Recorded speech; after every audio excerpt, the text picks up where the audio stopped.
안녕하십니까. 최상천의 사람나라.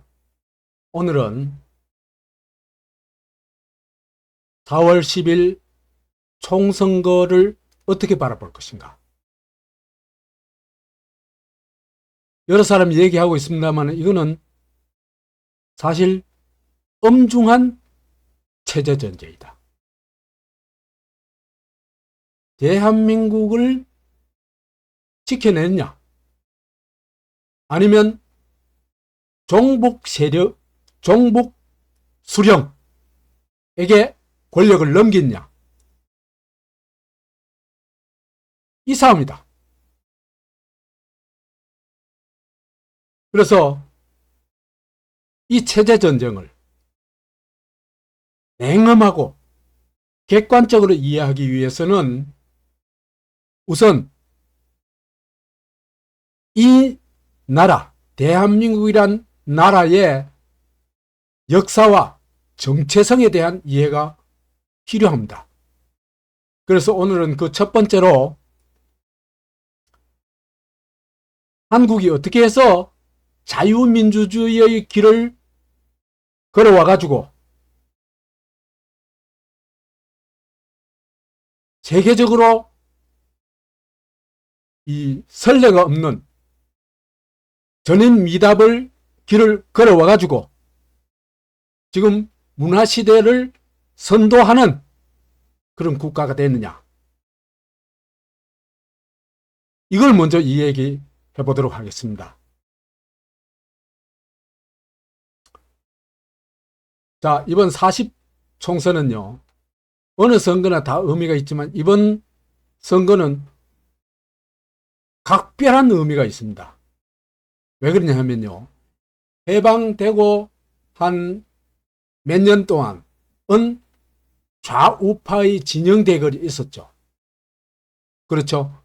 거기에서 이제 이 공산당 세력과 자유 세력이 엄청난 충돌을 해가지고 그 충돌에서 자유진영이 이김으로써 대한민국이 출범하고 오늘날까지 이어지고 있죠.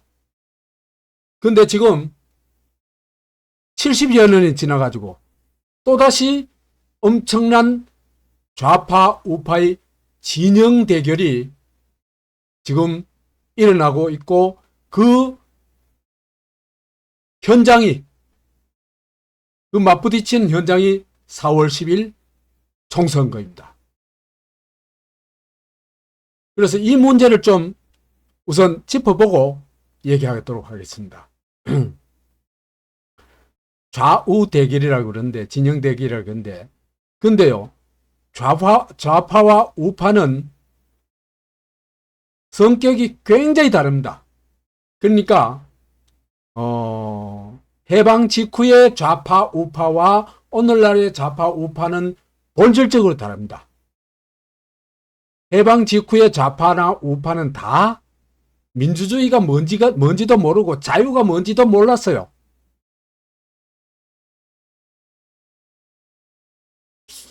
한마디로 말해서 공산주의와 반공주의의 대결이었습니다. 그런데요, 지금은 많이 달라졌습니다. 특별히 달라진 게 뭐냐 하면 한국의 우파들입니다. 우파들이요, 옛날에는 그 사상적 기반이 반공주의였죠.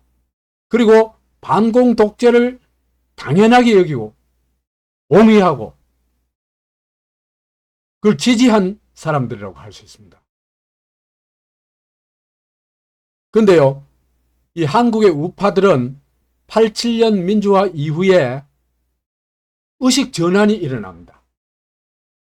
다시 말해서 이제는 반공을 넘어가지고 반공의 기반 위에 선 자유민주주의를 지지하는 자유민주파가 됩니다.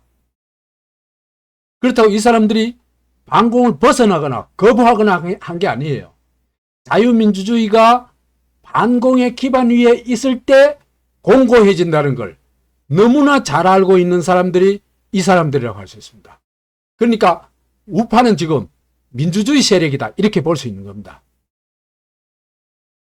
근데요, 남한의 좌파는 이 사람들을 한국 좌파라고 얘기할 수가 없어요. 이 사람들은 민주화가 안 돼 있습니다, 지금. 유럽에 볼 것 같으면 유럽의 좌파들이 뭡니까? 어느 쪽으로 갔습니까? 좌파들이 좌익 독재 세력에서 좌파 민주주의 세계를 옮겨가면서 그게 사회민주당이 된 거죠. 그렇죠? 그런데 한국의 좌파는 민주화도 안 돼 있기 때문에, 민주화가 안 돼 있기 때문에 당연히 사회민주당적인 사고도 안 하고, 그 다음에 사회민주주의는 아예 개량주의, 심지어는 변절자로까지 얘기를 합니다. 그러니까 이 세력들은요, 한국 세력이 아니에요. 남조선 세력이라고 얘기할 수 있습니다. 북한의 노선에 찬동하는 남한 세력이다. 이렇게 보면 되겠습니다. 그래서 이 남조선 좌파의 대다수 70% 정도는요, 시대착오적이고 도착적인 민족 주체파라고 얘기할 수 있습니다. 도착적이라는 건 뭐냐 하면요, 시대착오적이라는 것은 지금 세계화 시대예요. 민족주의, 중국이나 하는 거예요. 중화주의처럼. 중국, 북한 이런 나라들이 공산주의의 어떤 가면을 세워놓은 게 그게 민족주의입니다. 왜 그러면은 공산주의자들이 민족주의에 탈을 쓰느냐? 이유가 있습니다. 하나는요, 제일 중요한 거는 공산주의라는 게 뭡니까? 착취와 계급이 없는 사회죠. 근데 공산당이 새로운 착취 계급, 새로운 특권 계급이 돼버렸죠. 그러니까 공산주의를 뭔가로 포장을 해야 됩니다. 그러면은 피지배층하고 공산당하고 일체감을 가질 수 있는 게 뭡니까? 그게 민족이죠. 그래서 이 사람들이 민족주의 탈을 쓰기 시작하는 겁니다. 저들이 말하는 민족주의는 진짜 민족주의 아닙니다. 민족주의 탈, 하회 탈이라고 얘기할 수 있습니다. 그래서 이 사람들은요, 도착적이에요. 그 사이비가 될 수밖에 없어요. 이 사람들 보면요, 민족주의라고 하면서 반미, 반일에 대해서는 피를 토합니다. 엄청난 열변을 토하죠. 근데 중국에 대해서는 어떠냐? 쉐쉐. 중국은 큰 산이고 우리는 작은 봉우리입니다. 이러고 있어요. 그러니까 민족주의가 아니죠. 이게 사실은 본질은 뭡니까? 반일, 반미주의. 그러니까 반민주주의입니다.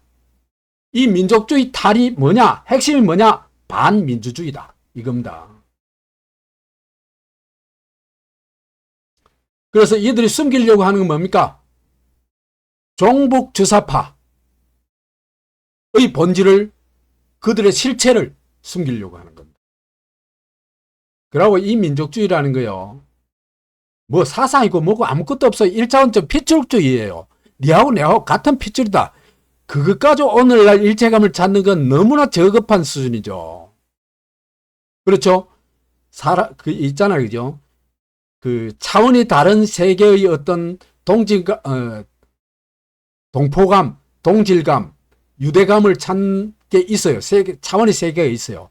하나는 1차원적인 핏줄주의, 연고주의. 니하고 내하고 같이 경상도 아니냐? 같이 전라도 아니냐? 같은 한국 민족 아니냐? 한국 민족라니 얼마나 다양한데 그 속에요, 사람이. 이런 1차원적인 원시시대에나 통용되는 원시시대 부족주의에 통용되는 개념입니다. 그 다음에 2차원적인 이해관계, 나는 노동자냐, 농민이냐, 뭐 주부냐, 자기의 그 직업이나 현실적인 이익을 공유하는 사람들, 공감하는 사람들, 동료의식을 느낀 사람들, 이런 게 2차원적인 거죠. 그 다음 3차원적일 때는 가치를 공유하는 겁니다. 자유의 가치를 공유한다, 평등의 가치를 공유한다, 연대의 가치를 공유한다, 이런 것들입니다. 근데 지금 어떤 시대인데 이런 세계화 시대에, 그 다음에 인간이 이전과는 비교할 수 없이 고도화되어 있는 이 개인주의 시대에 이 핏줄이 같다고 우리는 동포다 이러는 건 너무 유치찬란하잖아요.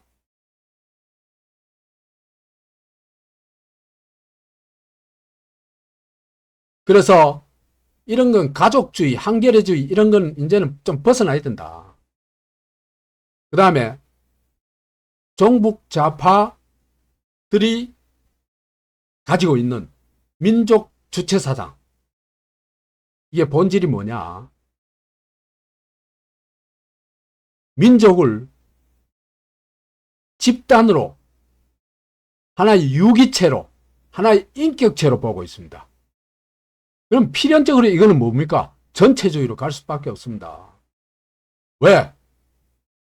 민족의 가치, 민족의식, 민족 동질감, 이런 거는요, 개인성을 부정하고 자유를 부정하잖아요. 내가 뭘 생각하고 뭘 추구하는 그걸 민족이라는 이름으로 다 차단하고 못 가게 하고 있잖아요. 그렇잖아요. 그죠?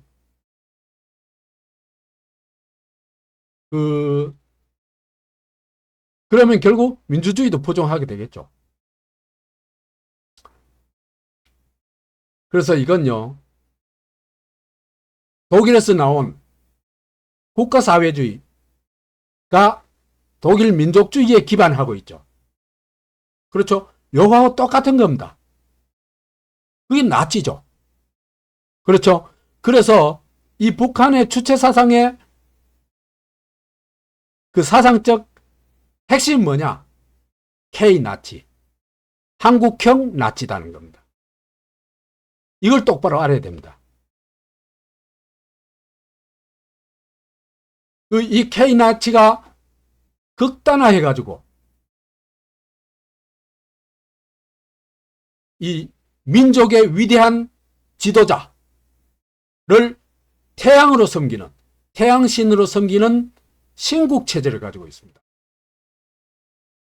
그래서 그 절대자를 수령이라고 부르죠. 이게 북한의 수령체제의 본질입니다. 그 수령체제를 바탕하고 있는 그 민족주의라는 게 K-나치 이념입니다. 그래서 남한에서 종북주의자들이 주창하는 민족과 남북의 평화주의라는 거 있잖아. 이거요, 핵심 뭐냐 하면은 북한의 수령체제는 반인류적인, 반인간적인 체제입니다. 왜 그러냐면 인간은 스스로 판단하고 결정할 수 있는 그 주체죠. 모든 개인은 그죠. 근데 이 주체성을 진짜로 말살해버린 게, 그러니까 인간성의 본질을 말살해버린 게 민족의 이름으로, 수령의 이름으로 말살해버린 게 북한이고 수령체제죠.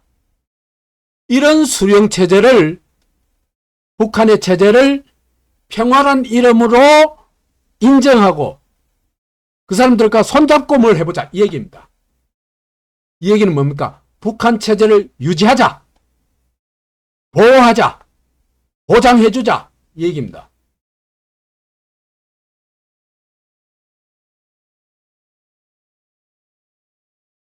그래서 남한에 지금 이런 남북 평화주의자, K-나치 수령체제 옹호자, 이 종북 세력들이 정말 넘쳐나요. 그래서 이번 선거는 자유민주주의 체제 대 종북 수령 체제의 대결이다. 자유민주주의 체제의 대표자는 누굽니까? 뭐 두말할 나위 없이 윤석열입니다. 그 다음에 종북 수령, 정말 그 자유민주국가에서 있을 수 없는 수령짓을, 그러니까 수령짓을 어디서 했냐면요, 성남시 수령짓을 했죠. 그 다음에 거기서 그래가지고 아예 성남시를 사유화해가지고 빨대를 꼽아가지고 빨아먹었죠. 그 다음에 경기도의 수령 노릇을 했죠. 그 다음에 지금은 더불어민주당의 그 수령을 하죠. 개딸을 통해가지고 그 자기와 반대되거나 또는 자기에게 복종하지 않는 세력들을 수박이라고 그래가지고 무차별 공격하고 있죠. 그리고는 모든 시스템 위에 올라가가지고 이재명이 마음대로 하는 게 시스템이고 법입니다. 그래서 김일성보다도 더 지독한 수령이다, 이렇게 볼 수 있습니다. 그래서 지금 이번 4.10 선거는 이런 체제 전쟁이다. 이걸 똑바로 인식해야 된다. 그런 말씀을 드릴 수 있습니다. 슬픈 코리아 1000년 4대 소국. 우리가요 1000년 동안 중국을 섬기는 작은 나라로 살아왔습니다. 적어도 삼국시대 이후에는 그렇습니다. 고려, 조선은 그렇습니다. 중화주의 세계 질서에 안주할 수밖에 없죠. 여기 복종할 수밖에 없죠. 안 그러면 당하는데, 존재할 수가 없는데, 망하는데.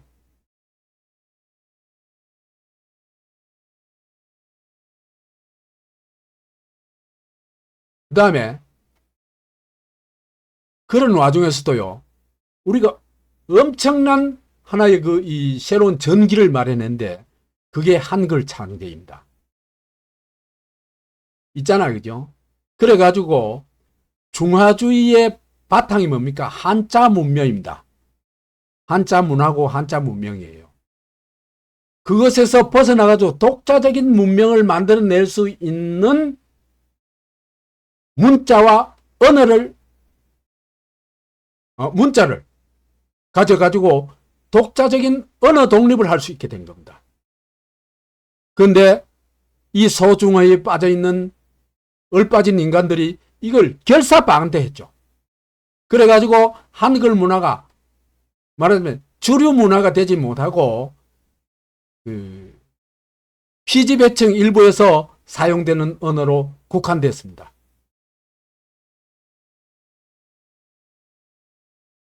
조선 왕조는 사실은 이게 500년 유지했는 게 놀라워요. 그리고 조선 왕조 우리가 개항이 됐을 때, 제국주의가 침략에 들어왔을 때 한국에는 근대화를 할 수 있는 인식이 있었느냐, 또 역량이 있었냐. 우리 흔히 자본주의 맹아론, 그 다음에 실학사상, 이래가지고 근대의 맹아라는 뭡니까? 삭이 돋아나고 있었다, 이렇게 얘기를 합니다. 근데 그거는 과장이 너무 심해요.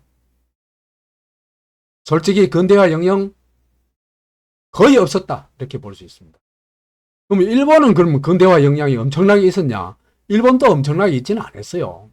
근데 일본은요, 제국주의 침략이 해왔을 때 그 제국주의의 본질을 금방 파악합니다.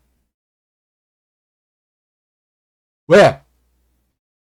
이 중국의 중화주의에서 많이 떨어져 있었거든요. 그래서 일본은 곧바로 엄청난 두 가지 일을 하는데, 하나는 그 구미 국가를 배우기 위해 가지고 사절단을, 대규모 사절단을 파견하죠. 그렇죠. 그 다음에 서양 문물을, 선진 문물을 받아들일 수 있는 기반을 딱 씁니다. 그 핵심 뭐냐 하면요, 서양의 언어를 자기들이 쓰고 있는 한자어로 만들어내는 겁니다. 그럼 필로소피 그러면 철학이란 말을 만들어낸 겁니다. 이런 식으로 일본은요, 엄청나게 빠르게 이 변화에 적응했어요. 그런 면에서는요, 일본 사람들 대단한 겁니다. 그래서 일본이요, 그렇게 뒤처지게 조선한테도 별로, 조선이나 뭐 일본이나 거의 비슷한 수준에서 엄청난 발전을 이뤄가지고 일본 제국을 만들어내는 겁니다. 제가 제국을 찬양하는 게 아닙니다. 이 시기는 제국주의 시기예요. 제국주의가 되면은 살아남고, 안 그러면 식민지가 되는 사회입니다. 식민지 되는 게 나아요, 제국으로 가는 게 나아요. 이 시기에는 그 두 가지 선택밖에 없습니다. 그런데 우리는 제국주의 시대에 아무런 영향도 안 됐고 해서 결국은 고종이 왕국을 일본 제국에 헌납했습니다. 그래서 일본은 총 한 방 안 쏘고 한국을 그냥 공짜로 먹은 겁니다.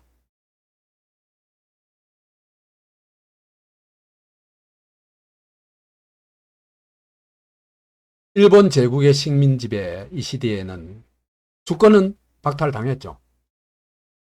그래서 독립운동을 했습니다마는 독립운동은요, 솔직히 명맥을 유지하는 정도인지 일본에게 거의 아무런 타격을 주지 못했습니다. 그리고 국제적인 공인을 받거나 지원을 받지도 못했습니다. 솔직하게 얘기를 해야 됩니다. 그렇다고 내가 독립운동을 폄하하는 게 아닙니다. 굉장한 운동을 한 거죠. 그렇지만 사실을 얘기해야 됩니다. 그리고 또 하나는요, 일본의 식민지 시기에 한국이 많은 근대적 발전을 이루었다. 그래서 저는 인정해요. 첫째로 근대 사회로 가자면 근대 기반 시설이 반드시 필요해. 그건 첫 번째입니다. 기반 시설을 닦는 거는. 근데요, 도로, 철도, 항만, 전기, 이런 기반 시설을 일본은 상당히 많이 닦았어요. 조선반도 전체에. 그래가지고요, 일본이 한국에 진출해가지고 철도를 부설을 한데, 한 4,000km 부설을 했어요. 근데 그걸 복선까지 계산하면은 한 5,000km 돼요. 근데요, 우리가 한국 근대화의 지도자, 근대화 혁명가라고 얘기하는 박정희가 고속도를 몇 킬로 깔았느냐? 1200km 깔았습니다. 그럼 일본이 대단한 일을 한 거 아닙니까? 인정해야 되는 거 아닙니까? 그리고 그걸 우리 다 사용했잖아요. 그 다음에 산업화도 도시화도 상당히 이루어졌다. 그 다음에 또 하나는요, 일본이 만들어낸 근대 언어 체계, 한자로 만들어진 근대 언어 체계, 철학, 과학, 학교, 국가,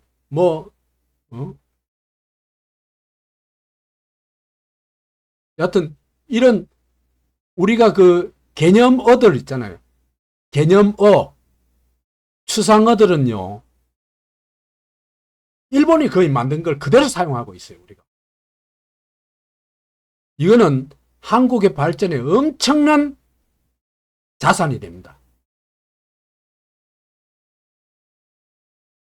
그 다음에 일제시대 때요, 내가 어릴 때 들었던 얘기들이에요.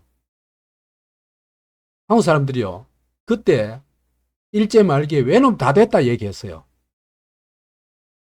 솔직히 미국이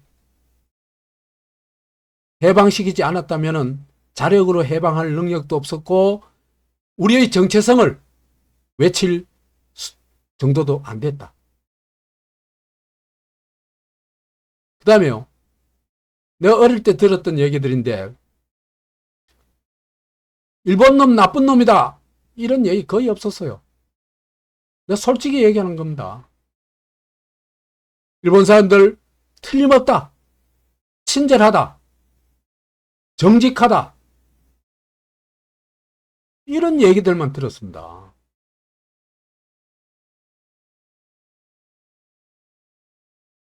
반면에 한국인 스스로에 대해서는 엄청나게 자학적인 얘기들 많이 들었습니다. 그래서 한국인들이요, 민족 인식이라고 할까, 자기 국가 인식이요, 정말 좀 슬퍼요. 조선 후기에는 소중화 사상에 쩔어 있죠. 뭡니까? 우리가 2등 중국이라는 겁니다. 2등 중국. 대중화가 아니고 우리는 소중하다. 중국에서 만든 사상을 우리가 지금 이렇게 엄청나게 이 발전시키고 그걸 받들고 있다. 이 얘기를 하고 있는 겁니다. 여기에 독립정신이 어디 있어요? 민족의식이 어디 있어요? 없어요. 그 다음에 조센징, 일제시대 때는 조센징, 엽전, 해방 이후 때까지도 그랬어요. 스스로. 독립적 민족으로 인식을 안 했습니다. 피지배 민족으로 인식을 했어요. 그 다음에 해방 이후에는요, 한국 사람이면 입에 달고 살았는 말이 뭐냐면 약소국이란 말입니다. 약소국의 운명이라는요. 그 다음에 2002년 월드컵 때요, 이때 비로소 한국인들이 혁명적 의식 전환을 합니다. 민족과 국가에 대한. 그래서 이때요, 대한민국 외쳤죠. 자기의 국호를 있잖아요. 이렇게 자랑스럽게 외쳐본 건 한국, 내가 아는 한 이때가 처음이에요. 그때부터 우리나라를 스스로 대한민국이라고 부르기 시작했어요.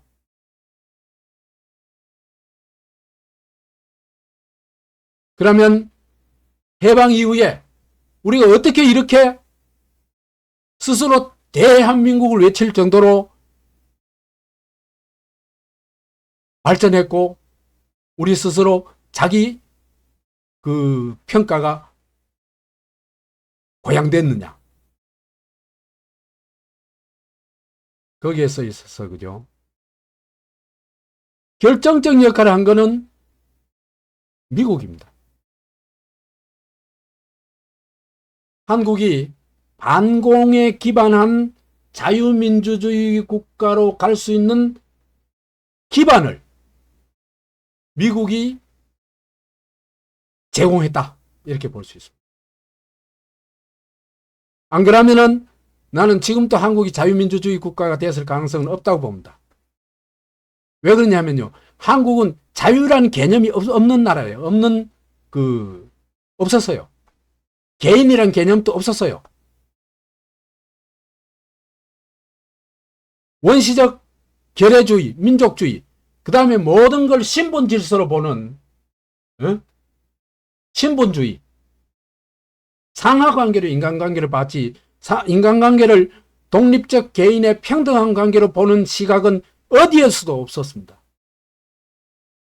그런 나라에서 자유민주주의 국가가 탄생하는 건 불가능합니다. 해방 직후의 한국인을 보면은 소장농이 70%고 문맹이 80%예요. 해방 직후의 정치 사상을 보더라도 참 난감해요. 혈연적 전근대적 결여의식이 압도적이에요. 우리는 한결이다, 동포다, 이런 정도예요. 가족적 혈연주의가 좀 확대된 것이 불과합니다. 사상적으로는요, 정치 이념적으로는 사회주의, 공산주의 정치의식이 한 70% 돼요. 뭣도 모르고 그래 된 거죠.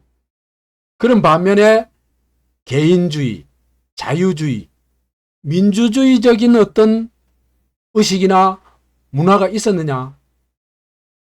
거의 꽝이었습니다. 꽝. 이건 굉장히 위험한 상황입니다.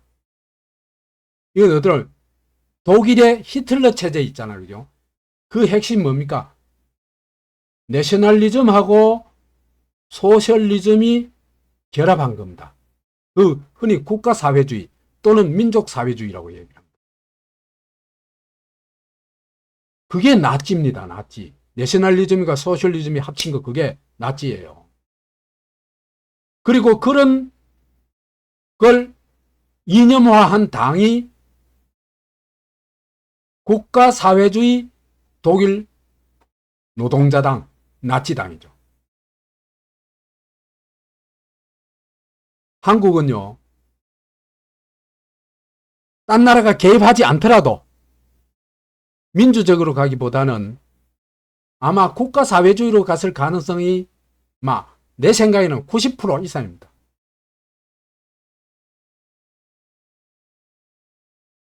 근데 미국이 남한의 사우스 코리아의 자유민주주의 국가의 토대를 구축해줬다. 첫 번째로요, 미국이 일본의 원폭을 투하하죠.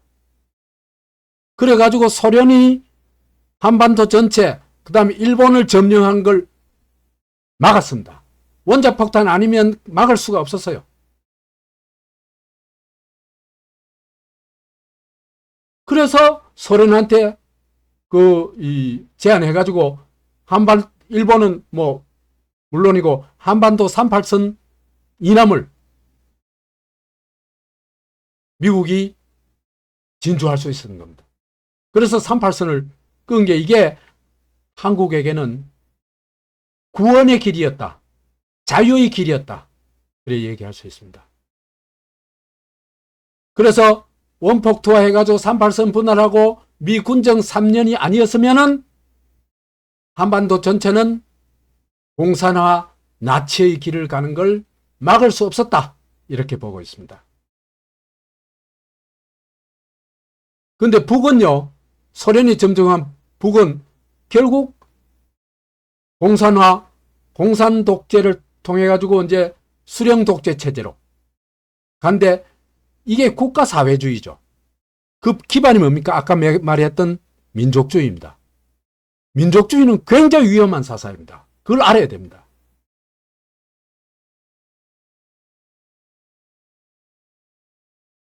그래서 미국이 반공 자유민주주의 토대를 구축해줬다. 첫째로 남노당, 적색노조, 적색단체들을 축출했다. 남한에서. 원조 경제를 통해 가지고 남한이 존립할 수 있는 기반을 제공해줬다. 그 다음 적산불화도 처음에는 완전히 아니지만 미국이 시작했어요. 미군들이 시작했어요. 그러니까 자본주의 산업화에 길을 텄다. 그 다음에 자유민주주의 헌법 체계를요, 우리나라에서만 만든 게 아닙니다. 미 군정기에 만들었잖아요. 요걸 사실은 굉장히 그때 당시로서는 첨단 헌법을 만들어준 게 미국입니다.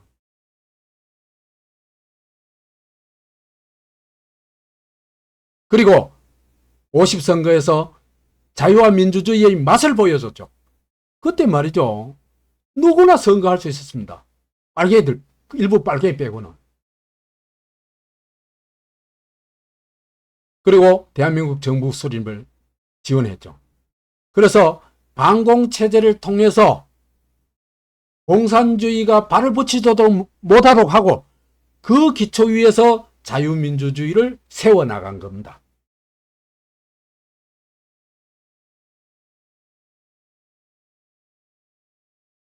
그래서 미국과 한국이 손을 잡고 만들어낸 게 소위 한강의 기적이라는, 이 한강의 기적만이 아니고 하나는 뭡니까? 산업화의 기적, 또 하나는 민주화의 기적, 또 하나는 문화시대의 기적. 이런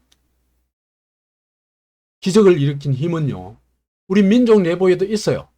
그렇지만 더 결정적인 것은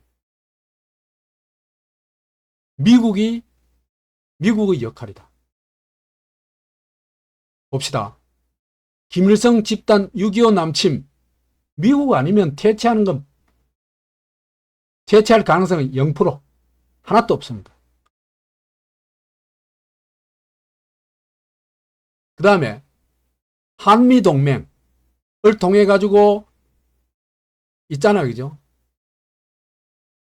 그 한반도를 둘러싸고 있는 게 전부 강대국들이잖아. 그렇잖아, 그죠? 더구나 반쪽으로 나누는 북이 또 우리를 노리고 있잖아요. 이런 속에서 한미동맹이 아니고서는 한국의 국가 안보를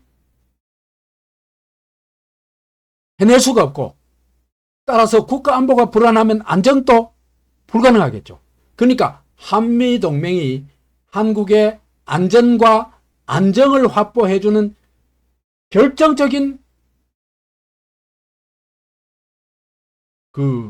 것이었다, 이렇게 볼 수 있습니다. 그래서 한국이 안정 욕구가 이제 성취됐죠. 애들 키우다 보면요, 이거 성취 안 되면 애들 불안해서 못 삽니다. 애들 엄청난 이 분리불안 같은 걸 느끼면요, 애 엄청난 트라우마가 생겨요. 그래서 이 안전 욕구가 실현됐기 때문에 그 다음 욕구는 뭡니까? 뭘 이루려고 하는 욕구, 성취 욕구가 발휘되죠. 그래서 한국의 성취 효과가 폭발할 수 있었던 겁니다. 누구 덕분에? 미국 덕분에. 그래서 이승만, 박정희, 전두환이가 이 미국의 반공주의를 이어받아가고 반공체제를 구축합니다. 자유민주주의가요, 반공체제 위에 서 있지 못하면 자유민주주의는요, 견디지를 못합니다. 왜 그러냐 하면요, 노동자 파업 막을 길이 없습니다. 왜? 자본가가 돈이 있다 그러지만요, 노동자들은 수가 엄청나잖아요. 게임이 안 돼요. 그러니까 산업화를 이룰 수가 없는 겁니다. 자본가는 전부 죽일 놈이 되는데 공산주의가 침투하면은 인민의 적이 되는데 이 산업화가 되겠어요.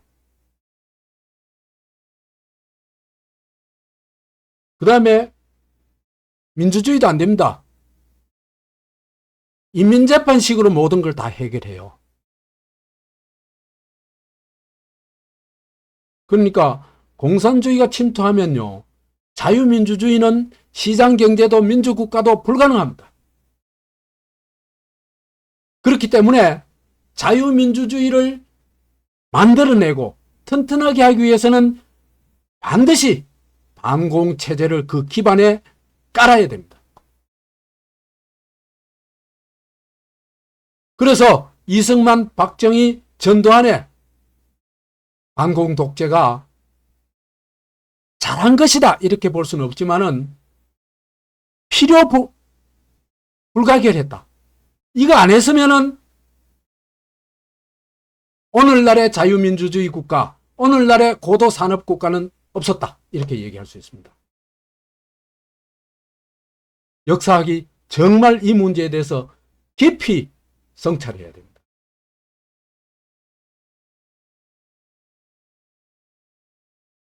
그래서 안정과 안정 욕구가 채워지자 산업화도 되고 반공 기반 민주화에도 성공할 수 있었다.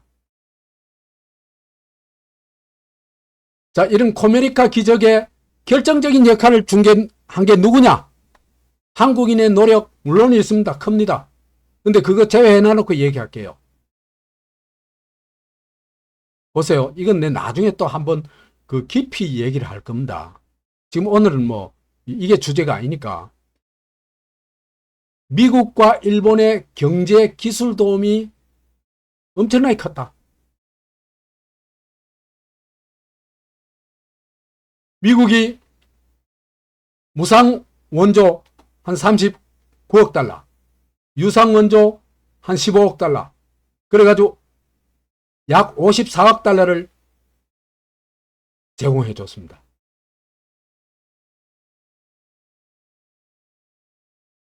일본도 비슷하게 제공해 줬어요. 그 다음에 미국은요, 특히 이 1960년대까지 한국이 고도 성장할 때 있잖아요. 그죠? 그때 막 결정적으로 지원해 준 겁니다. 그러니까 왜 있잖아요. 그죠? 결혼해가지고 부모가 그 조그만 집이라도 하나 해주면은 금방 일어서잖아요. 그 마찬가지예요. 결정적으로 도와준 겁니다. 미국이.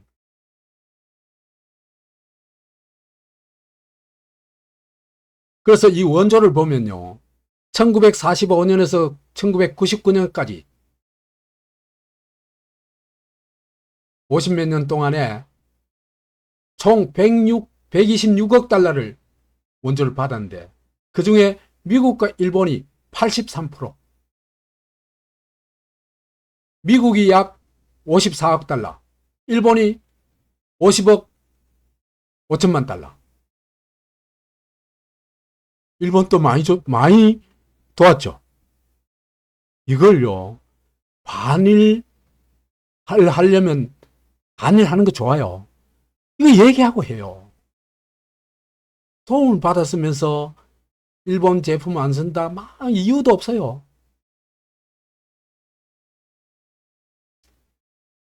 그 다음에 아까 얘기했습니다. 일제시대 우리가 일본이 만든 근대 언어를 우리 걸로 만들었죠. 그렇죠. 지금 또 우리가 쓰는 용어들은요, 거의 다 이 시대에 만들어진 겁니다. 많은 부분이. 왜 그러냐면 우리말은요, 개념어를 만들기가 굉장히 어려워요. 그래서 우리말의 큰 약점이 거기 있는 겁니다. 그래서 한자를 차용했었는데 한자를 중국 걸 차용했을 때는요, 근대적인 개념이 거기 하나도 안 들어가 있죠. 중화주의적 개념만 들어가 있죠. 근데 일본이 이 한자를 근대적 개념의 언어로 바꿔놨어요. 그게 일본이 대단한 점입니다. 그 다음에요, 그때 당시에 세계 인류국가, 미국과 일본, 독일 이런 정도죠. 영국. 근데요, 이 인류국가와 교류 협력을 하면서 최첨단 지식, 기술을 전수받고 그걸 우리가 또 바로 베껴가지고 모방할 수 있었던 겁니다. 그래가지고 우리가 초고속 지식 기술 축적을 할 수 있었다. 이게 코메리카 혁명의 핵심적 동력이다. 이렇게 얘기할 수 있습니다. 더구나 미국은 결정적 역할을 했는데 반공 안보를 통해 가지고, 그렇죠, 그죠? 자유민주주의가 성장할 수 있는 토대를 마련했을 뿐만 아니라 안전 기반을 만들어줬다. 그 다음에 경제에 있어서는요, 자본 대조, 기술 대조, 기술 줘, 시장 열어줘. 그 다음에 수출 주도 성장 전략도 이거요, 박정희가 만든 게 아닙니다. 미국 학자가 만들어준 거예요. 미국이 다 해준 겁니다.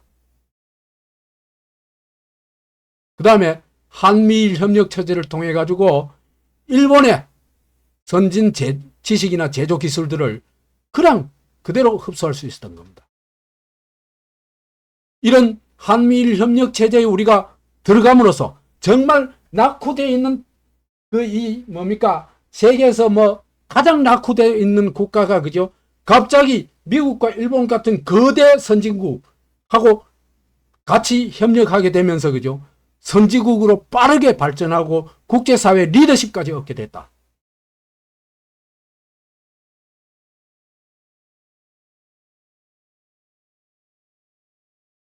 그래서 이 코메리카 기적에는 세 가지 동력이 있습니다. 하나는 나는 가장 기본적인 것은 한미동맹이라고 생각해요.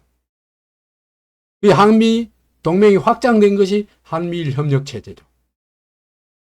이거 없었으면요, 지금의 한국은 절대로 없습니다. 다 넣고 얘기를 합니다.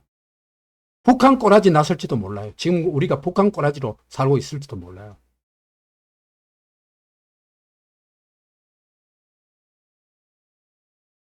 그 다음에 이 한미동맹을 통해 가지고 반공 기반, 말하자면 빨갱이들이 힘을 못 쓰는 자유시장 경제, 민주주의 국가, 그러니까 자유민주주의 체제를 조기에 굳힌 것, 조기에 확립한 것, 이것이 기적의 기본 동력이다. 있잖아, 그죠? 박정희가 계획경제를 했다 그러지만 그거는 시장에 대한 그 국가가 어떤 부분적으로 계획을 한 거지, 경제 자체가 계획경제가 아닙니다. 아니, 모든 경제 주체는 계획이 있어요. 가게도 있고, 국가도 있고, 기업도 있고.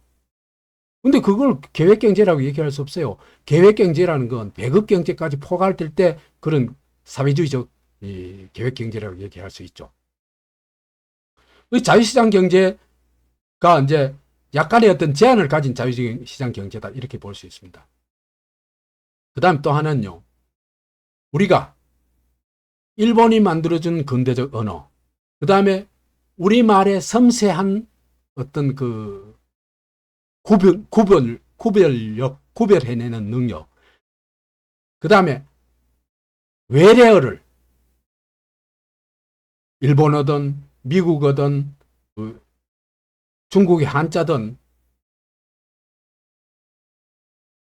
무슨 언어라도 포용할 수 있는 한글의 어마무시한 표현력. 그러니까 이 우리의 언어가 이 뭐라고 할까, 의사소통을 굉장히 쉽게 해가지고 의사소통이 빨리 되면 어떻게 될까요? 사회도 빨리 발전하겠죠. 기술 보급도 훨씬 빨리 되겠죠. 그 다음에 기술의 개발도 훨씬 빨라집니다. 뿐만 아니라 거기서 나와가지고 문화시대를 선도하는 힘까지 나오게 되는 겁니다.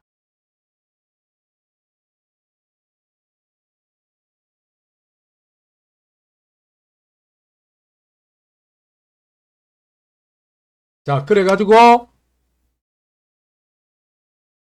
반공 기반 자유민주주의 체제가 구축이 됐죠. 그 과정을 간략하게 얘기해 보도록 합시다. 자유까지 올라가면 너무 많고 너무 많이 올라가고, 첫 번째로 내가 주목하는 것이 부마 유신 반대 민주항쟁입니다. 이 박정희와 김일성이가요, 72년에 그 7.4 공동성명을 발표하죠. 그래가지고 남북이 짝짝꿍이 돼가지고요, 남북 합작으로 남과 북의 독재 체제를 구축합니다. 서로 이제 독재 체제를 양해해요. 그래가지고 남에는 뭐가 세워집니까? 박정희 유신 체제, 북에는 유일 체제가. 그래가지고 같은 날 북한 헌법과 한국 헌법이 동시에 발표가 됩니다. 참 대단하죠. 박정희와 김일성은요, 닮은 꼴이에요.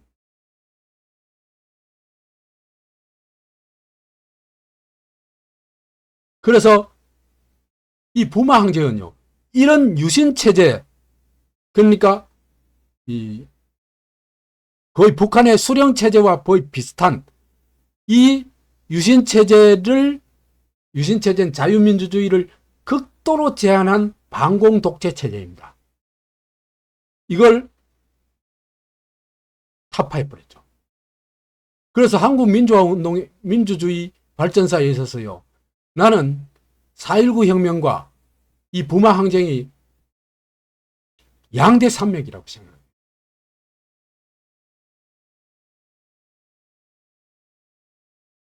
근데 79년 11.6 부마 항쟁, 그 이듬해 있었던 광주 항쟁에 대해서는 좀 다른 평가를 할 필요가 있습니다. 광주 항쟁이 민주화에 기여한 면도 분명히 있습니다. 그렇지만 이걸 올곧게 민주항쟁으로 인정할 수 있느냐? 나는 어려워요. 어렵다고 봐요. 내가 하고 안 하고 문제가 아니고, 김대중 석방, 계엄령 해제, 전두환 반대. 근데 5.18 그죠? 일주일 전에 김대중이가 정읍에서 무슨 얘기를 했냐 하면은요, 군사정권에 대해서는 게릴라를 만들어서라도 대항해야 된다고 그랬어요. 무시무시한 얘기죠. 그리고요, 이 광주항쟁에서 우리가 반드시 제대로 된 평가를 해야 될 것은요, 예비군 무기고의 무기를 탈취해가지고 무장항쟁을 했다는 겁니다. 이걸 반구테타 활동으로 봐야 될 건가, 아니면 반국가 활동으로 봐야 될 건가, 이거는 진짜 치밀한 조사와 연구가 필요합니다. 나는 아직까지는 어떤 선입견은 없어요. 여하튼 이걸 검토해야 된다. 그 다음에 광주항쟁이 가지고 있는 면을 사후적으로, 야, 이거 정말 이상하다 싶은 거는요, 광주항쟁으로부터 출발한 광주 문제 해결하라 이렇게 나온 그 세력들이죠. 대부분 종북 반미 운동권입니다. 그러니까 광주에 뿌리를 둔 새로운 운동권이 탄생했는데 그들이 노선이 뭐냐 하면 종북 반미 운동이라는 겁니다. 그래서 미 대사관 점령하고 반미 운동하고, 응?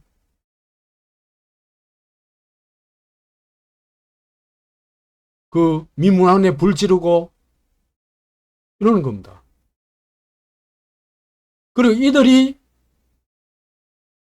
소위 종북 반미 세력이 대학을 침투해가지고 학생회를 장악하죠.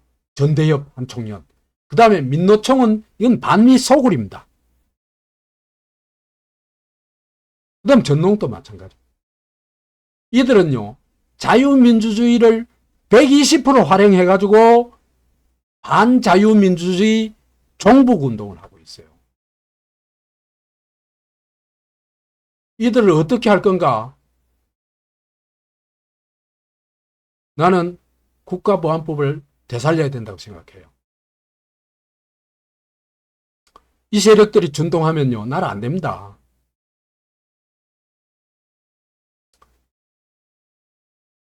그래서 광주항쟁이 민주화 운동인가, 정말 순수한 민주화 운동인가, 아니면 반미 종북 운동인가 짚어봐야 된다. 봅시다. 이 광주 민주화 운동 세력들이 호남 지역을 다 장악하고 있죠. 장악해주고 광주시가 한 게 뭡니까? 정률성 기념사업입니다. 정률성은 북한과 중공의 군가를 작곡해가지고 엄청난 대우를 받은 사람이죠. 그리고 한국인도 아닙니다. 중공 국적을 취득한 사람입니다. 보세요. 이 정율성을 기념하는 이곳이 정말 민주화 운동 성지라고 볼 수 있나? 아니면은 정율성의 성지인가? 말하자면 공산주의의 성지인가? 이 반드시 짚어 넘어가야 됩니다.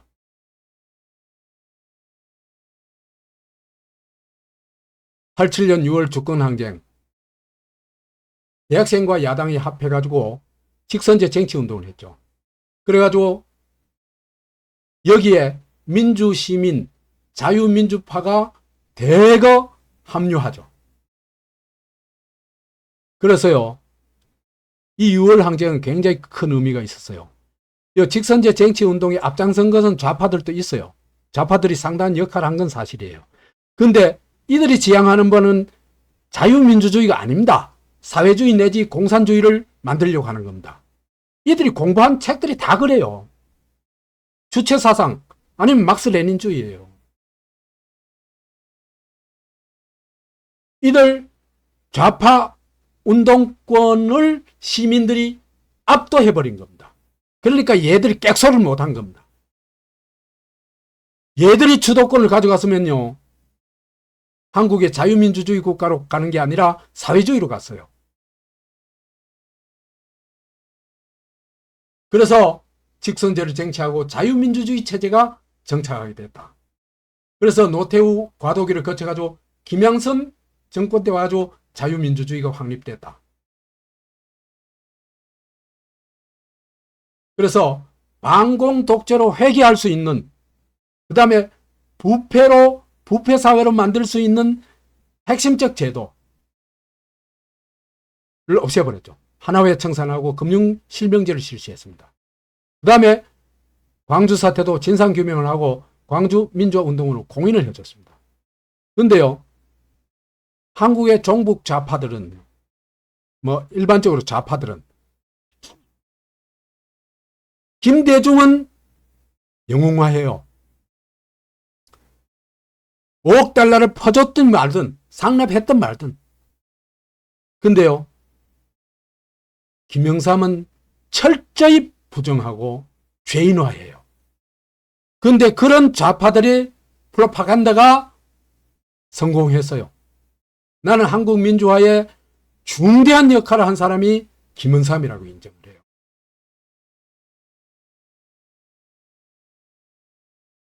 좌파에 의해서 오도된 역사를 바로잡아야 됩니다. 자, 이제 이런 길을 통해 가지고 미국의 절대적인 도움, 그 다음 일본의 협력을 통해 가지고 호메리카의 기적을 이루고 선진국으로까지 발돋움했죠. 그리고 공고한 반공에 기반한 자유민주주의 국가가 됐죠. 이 국가는 3층 구조를 가지고 있어요. 그 집안이 뭡니까? 그 바탕이 반공입니다. 반공 집안이 없으면요, 집을 지을 수가 없어요. 자, 반공 집안 위에서 자유시장 경제 시스템을 구축하고 거기에 민주주의 국가 시스템을 구축한 게 뭡니까? 이게 자유민주주의 국가죠. 그렇죠? 그래서 자유시장에서는 경제 시스템은요, 일주 1표 제도입니다. 민주주의 국가 시스템은 1인 1표주의입니다. 이건 나중에 또 한번 얘기할 기회가 있을 거예요. 자, 이 시스템, 이 자유민주주의 체제가 유지, 발전하고 번영하는 힘이 어디 있느냐? 반공 민주의식인데요. 이건 지금 많이 나아졌다고는 하지만 아직도 취약한 부분이 많아요. 그 40대와 호남은요, 민주의식이 대단히 결여되어 있어요. 네, 이렇게 노골적으로 얘기를 합니다.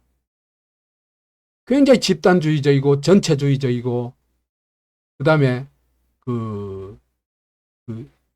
뭡니까? 그 1차원적 민족주의, 거기에 빠져 있어요. 그러니까 자유민주주의의 가장 기초가 되는 자유, 개인, 그 다음에 이 삼권 분립, 기본권, 이런 데 대한 인식이 참 빈약해요.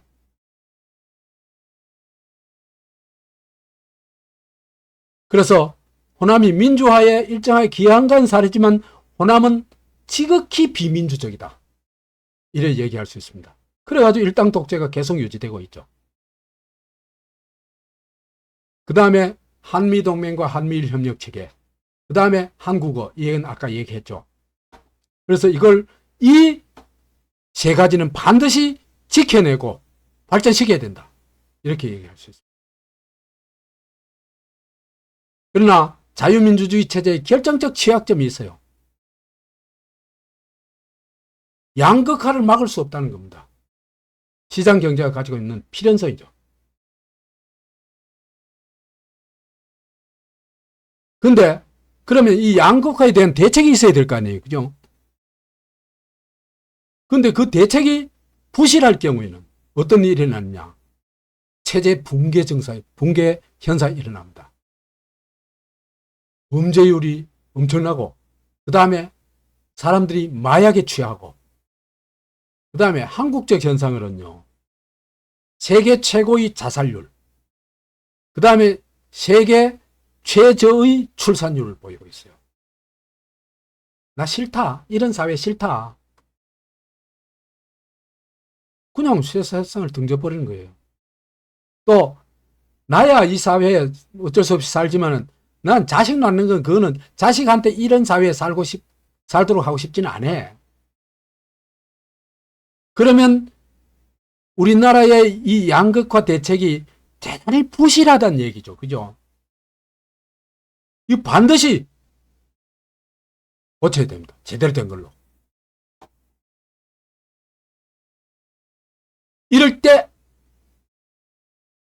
좌파 선동 세력들이 나옵니다. 이들은요, 반자본주의를 외칩니다. 그러니까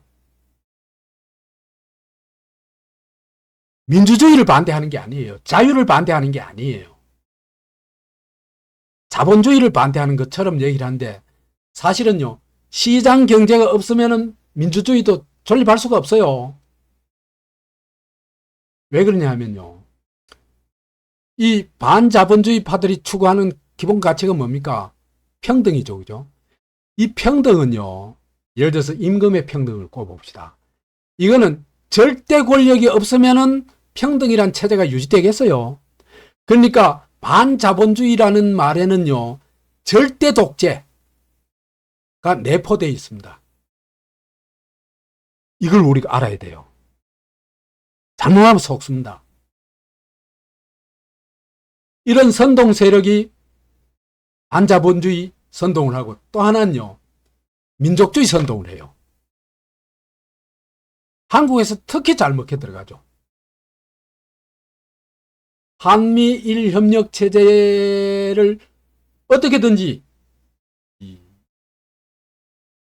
깨부숴 가지고 남한이 고립되도록 만들어야 됩니다. 그러면 누구 영향을 받겠어요? 중국의 압도적인 영향을 받고 북한은 마음대로 침범할 수 있습니다. 그래서 민족주의 선동을 하는데 반미는 지금 한국인들한테 잘 안 먹힙니다. 그러니까 그 약한 골이 반일을 치는 겁니다. 그래서 이걸 이영훈은 반일 종족주의라고 얘기를 하는데 그 민족주의, 반일 민족주의가 아니고 종족주의 맞아요. 우리는 한 핏줄이다 이거 아닙니까? 그 의식에서 하나도 못 벗어났어요.